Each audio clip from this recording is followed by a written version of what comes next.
everybody, it's Steve Verrier with FloridaMortgageCenter.com, Lake State Mortgage. It's Saturday morning, so it's time for another edition of Saturday morning tips, techniques, tricks, and things to help you get along with your life. And we've been going through a four-part series. You know, it's back to school time, and your kids are getting ready back to school. We started with bullying, went to some backpack tips, you know, for those of our kids that walk to school like I used to do, uphill both ways. So anyway, this week we're going to be covering good homework and study habits. All right, now listen, you got to encourage your kids and be involved and interact with them. So first thing you want to do is create an environment that's conducive to doing homework. You know, children need a consistent workspace in their bedroom or another part of the home that's quiet and eliminates distractions in promoting study.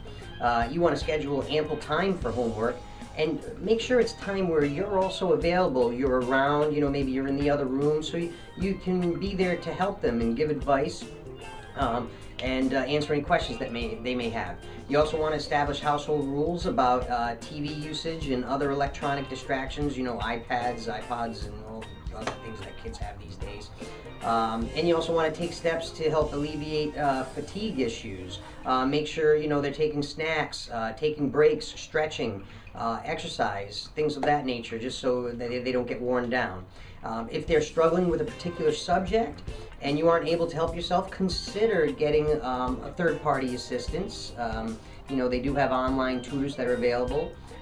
Some children, if they were like me, need help with organization. So sometimes you can help them even organize their homework, which helps them get to it and accomplish it better. Okay, checklists, timers, things of that nature, those help a lot.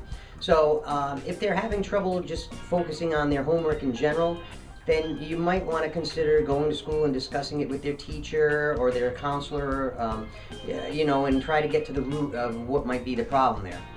Establish good sleep routines. That's like probably number one. You know, make sure when you go to bed your kids aren't staying up into the late hours texting and doing all kinds of stuff under the sheets with their friends.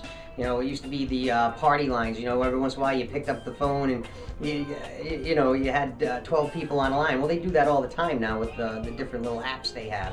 So you want to make sure they're getting sufficient sleep, okay? The optimal amount of sleep that they're saying these days is in the range of 8.5 to 9.5 hours per night for adolescents. Us adults, that doesn't apply. Anyway, I hope you've enjoyed this tip, okay? And next week's going to be our last one on going back to school, because by then they're back to school, folks. All right, so have a great day. Enjoy your weekend. Bye-bye now.